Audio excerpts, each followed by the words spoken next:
as introduction to what we're talking about today, I wanted to share with you a report.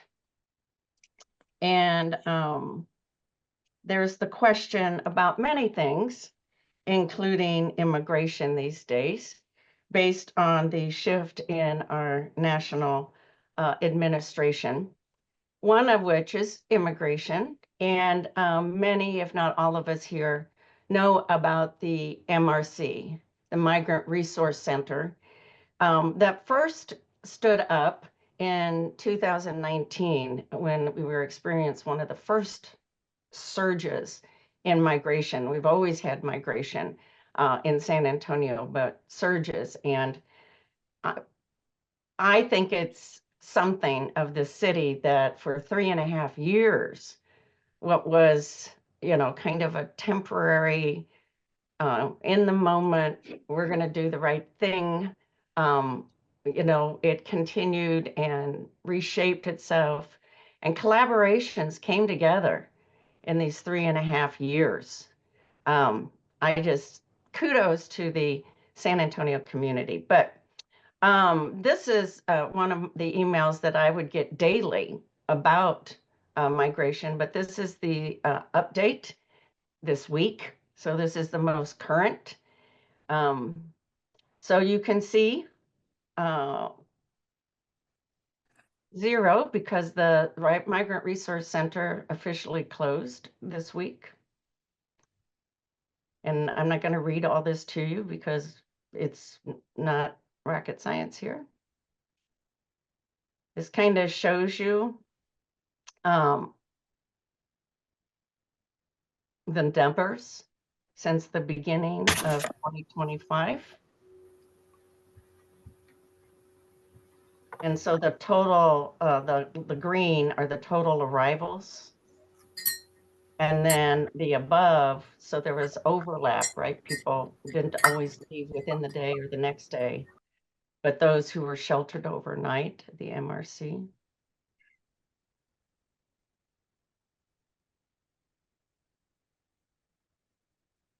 I think Mark, who is with the Department of Human Services, and my colleague, gives a really concise report here, gives you an idea. And I think one of the things that I heard most along the way was how the relationships between those who were coordinating in different areas, so local and border, how they developed relationships and good coordination and ongoing communications. So I just wanted to share that. If we were to ask anybody and they were to honestly answer, like what's happening now, what's going to happen, I think the most honest answer is that we don't know for sure. But Dianne and 50 plus other people and organizations have been coming together starting in December and then in January to prepare, however that means. And so I want to introduce Dianne Garcia. And I already introduced her a bit in the e-notifications, but Dianne has been helping and leading that effort of preparedness, welcome, compassionate care. So Dianne, I'm going to hand it to you. Thank you so much, Anne. Thank you for having me on, and good morning to everybody. Yes, we started in really right after the election, thinking about how we might organize and gather people together to collaborate and prepare a response, and now actually to be responding as things are starting to happen here in our city and affect our local immigrant population here. And so we began with a coalition called the San Antonio Immigrant Support Coalition, which was primarily Nuevos Vecinos, the organization that I run, which provides long-term support and shelter to immigrants in our city. Us and IWC and American Gateways kind of coming together and creating a space for people who want to support the work that we're doing. So really thinking about allies within the community of citizens in San Antonio who wanted to find an outlet for their compassion and their wish to help. And so out of that, we created a few different working groups. There's a group that just organizes donations and gets the word out about what's needed and kind of funnels those donations. And we have a group that helps with documents and applications, and we do a weekly office hours, and people can come and make copies of whatever they need. They can get things printed, they can get things scanned, they can get help, at least basic help, filling out their applications. And we're trying to expand that program to be offered in several different areas of the city, us and Katie at IWC. There's also working groups that do kind of building relationships. We're starting a supper club with the idea that, change of the narrative of that all immigrants are terrible people or that they're destroying our economy. Change of that narrative starts with really personal one-on-one relationship building. And that if people get to know someone who's from a different country and have that kind of personal experience, they'll be able to speak much more powerfully to or against that narrative, really, and talk about the benefits that immigrants bring, that they're just people just like us, and that they really have this desire for a better life and a strong community, and that those are things that help everybody. We have a couple other working groups. I can share more about that, or I can put some in the chat if you all are interested. But then also at the same time, we've been organizing more broadly amongst other immigrant serving organizations in the city. So there's a coalition forming of mobilizing volunteers and people who want to help. And then there's a coalition forming of us, Nuevos Vecinos, and several other immigrant serving organizations in the city that the Area Foundation originally put together. And we're kind of now taking the lead as our own group and trying to figure out what's the best way that immigrant serving organizations and leaders in those organizations can really support one another, share information and resources, and just try to stay together moving forward, knowing that collaboration is our strength, and that we'll be able to respond best if we're all working together. So that right now is sort of in its beginning stages of forming, and we're trying to figure out, how that might look, not just this year or in the next 4 years, but moving forward, and mention the collaboration that was already starting around the MRC. And so I think it's just trying to continue building on that so that we're all helping one another. We all work in different areas of supporting immigrant families in this city. But I think getting to know one another, building those relationships, and sharing resources and support, again, is the way that we're going to have the strongest ability to respond coherently and to be able to help the most families. And also, I think, be able to give volunteers a place to plug in even more. That's what I've noticed in my own work, is just there's a lot of people who want to find a way to support. So giving them a place where they can be like, okay, go here and you can learn about what's happening and what might interest you, I think has been a really powerful place for people to be able to land on and to be able to plug into. And just a really quick update, like from what I'm seeing personally with my interactions with the 100 or so families that we work with, there was a lot of fear at the beginning. In the first couple of weeks, it was just incredible amounts of fear and stress and anxiety. People not wanting to go out, people saying, I need to go to Canada right now, today. And so there's just a lot of sort of trying to help people take a breath and stay calm. And now what I'm seeing is that is kind of starting to change. There's not a lot of this. There's still fear, of course, but it's decreasing a little bit as people see that actually things haven't changed that much for me. I'm not going out in the street and seeing ICE officers every day outside of my house, so I think the fear is abating a little bit, but we're entering into this period of what I see as like a long grind, like just jobs are, people are losing work. There's not enough food. it's very hard to make enough money to pay rent, and jobs are disappearing actively because there are companies are saying they don't want to hire people without work permits. So and people have lost jobs. There were several people in my community who were working at IWC or Plaza de Paz, and those places are closing and cutting staff. And so, it's just sort of, there's pressure. There's pressure on people to make things work, and to be able to feed their families. And so I'm seeing a lot more people asking for food assistance. And I'm guessing pretty soon we'll see people asking for rent assistance, and we'll have to try to navigate that. I have not seen yet or heard of, maybe some of you all have, families that are staying in the street, and I've looked for them, but I haven't seen a big uptick in that yet. There are not new arrivals coming into the city, and so so far, everybody that I've talked to has had, they're stressed about food, but so far there are not a lot of people living on the street that I know of. That's kind of the broad overview of what we're doing and my quick update. Are there questions, Anne, is there something else that you'd like me to share on? I have a couple questions, but one is quick one. It's for you to be thinking about, but if people wanted to get connected, how do they do that, right? But the other one that I know from attending the December meeting, that when we first saw that, well, it was actually when people from Afghanistan were coming in, we stood up resourcing online through sacred.org.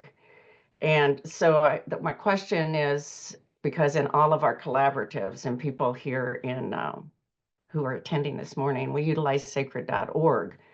So the utilization of that, are you talking with sacred.org about a portal just for people migrating through? And Billy is part of who Sacred also powers our meeting in the morning. Billy's also a part of Sacred. Talk to us a little bit about resourcing and where that is right now. And maybe Billy, you could respond and have a conversation here. Yeah, good. Yeah, I'll just touch on that briefly. And also, Paul, I'm going to put in the chat a link to the Google Doc that we're using that has all the information about our working groups, leaders. You're also, of course, welcome to reach out to me. I'll put my email address in there.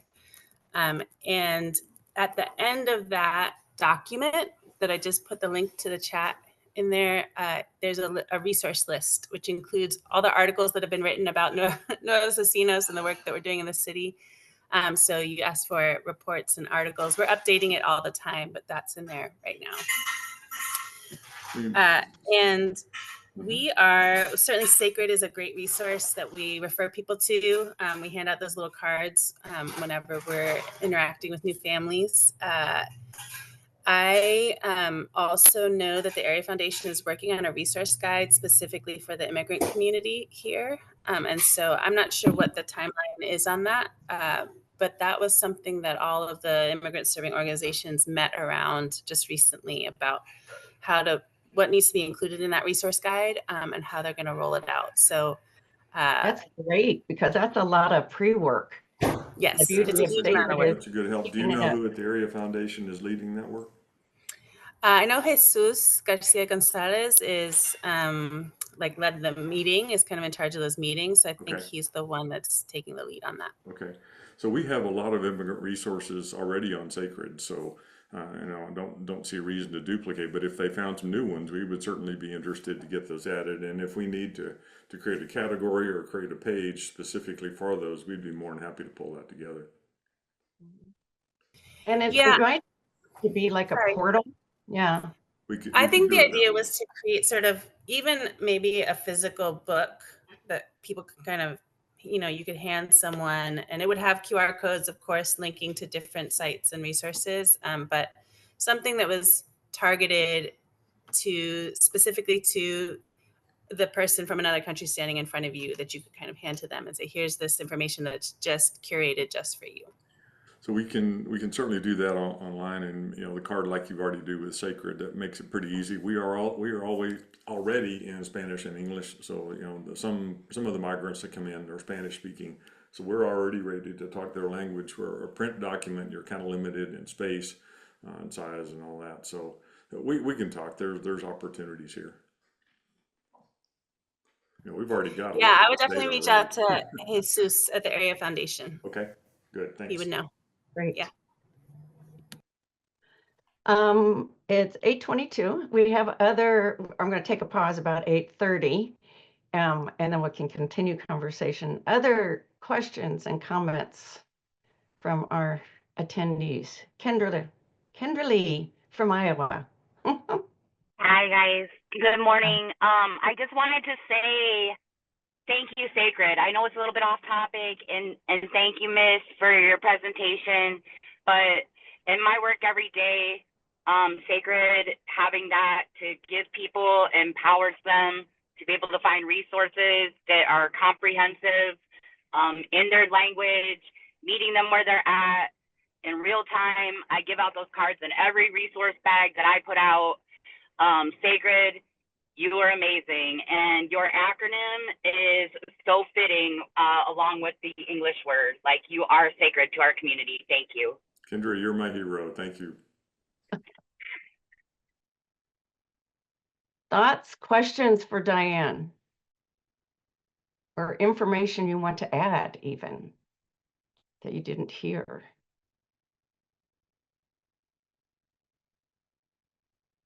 Well, you must have done a good job, Dianne. Well, Dianne, I just want to say, like, let me continue, because I think a lot of people really don't know what to say to you right now. You are in such uncharted territory, and people's hearts are really breaking for the situations that could be, that are.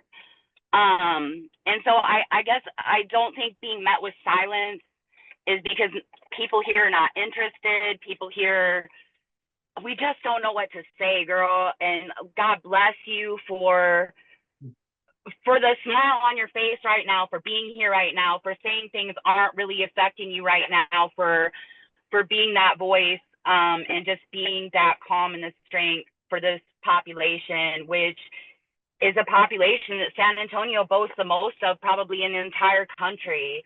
These are our neighbors, our friends, our family.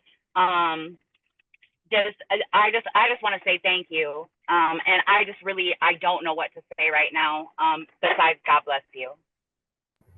Thank you so much. Isn't that great that somebody just named it, right? Adiba, your hand is up.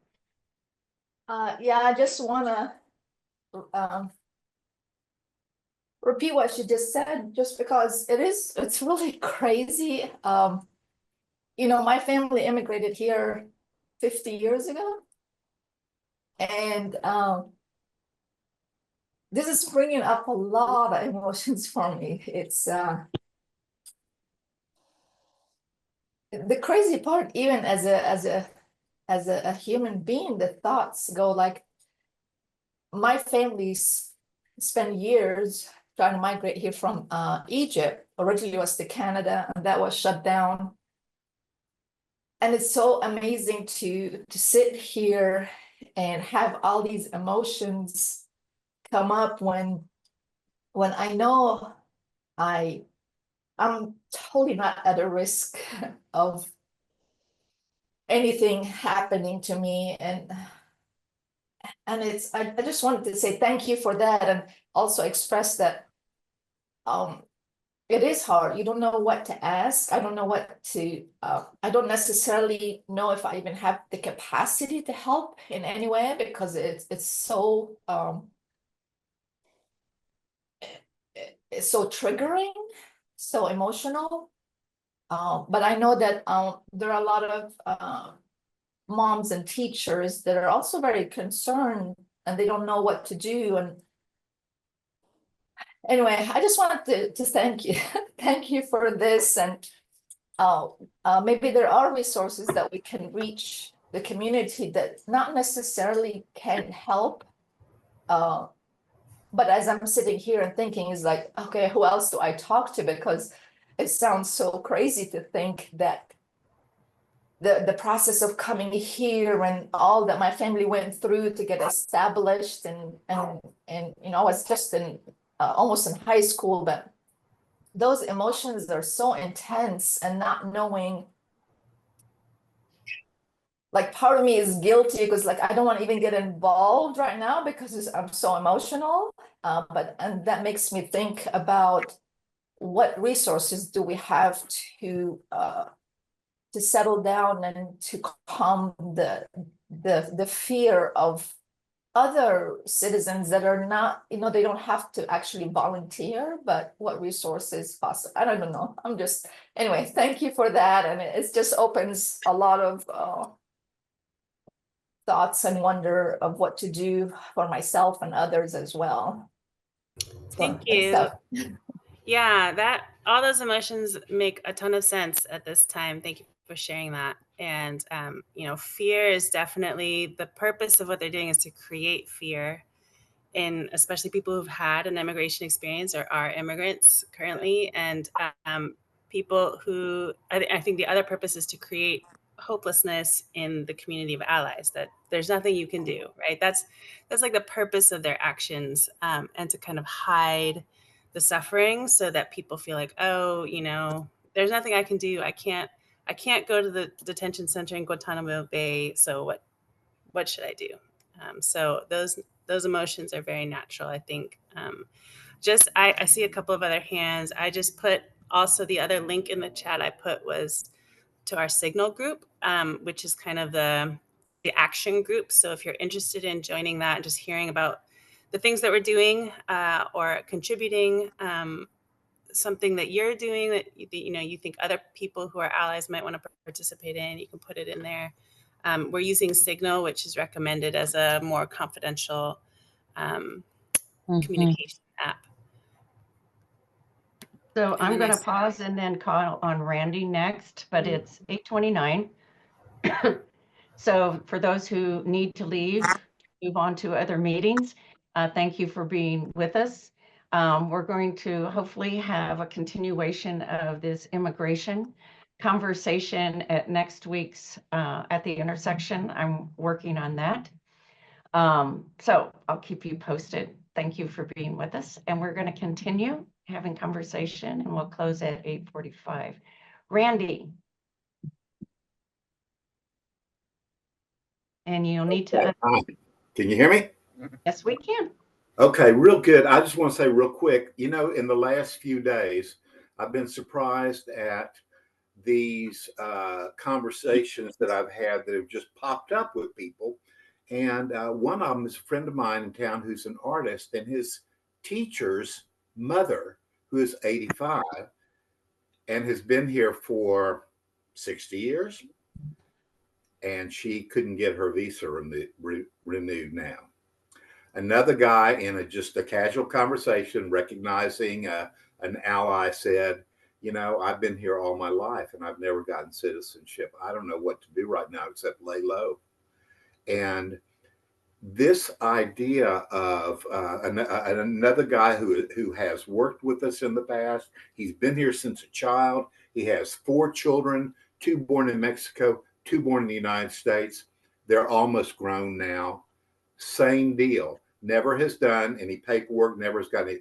Well, going to a lawyer is $10,000. What do you do? What do you say? You know, are you saying you have to go back to Mexico or Colombia or wherever and start all over for 10 years?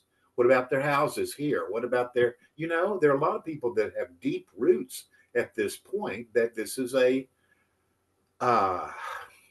I just wouldn't have imagined that I would be having these conversations. You know, when we had the big influx of immigrants into San Antonio a few months ago, and I went out to the center on San Pedro, and so many people were in the parking lots there, and I befriended a young family and helped them with some food and some clothes and stuff like that, and exchanged numbers with them. Well, like the next day, he texts me and he says, they're putting us on a bus to New York.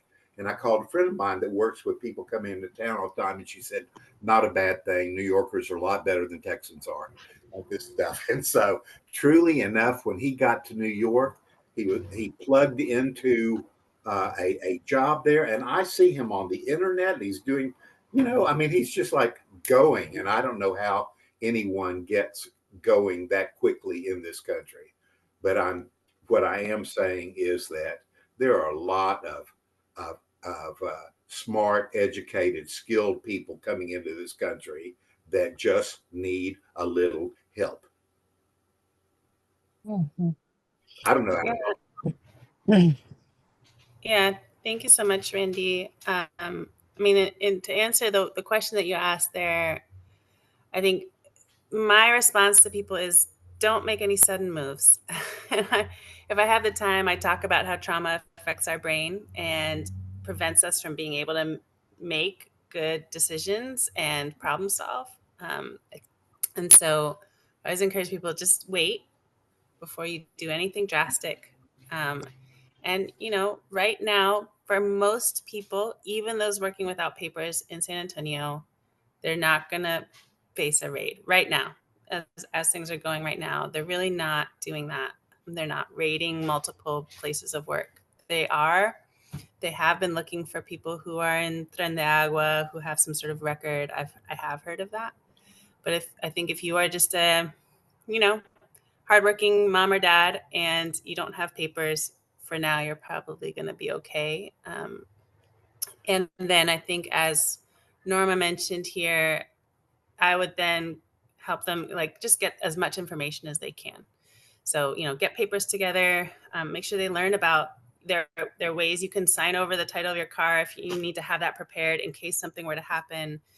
Make sure they have know your rights cards, make sure they have all the things that they need to be prepared in case that were to happen, but then try to also say it's very unlikely, at least for right now. Thank you.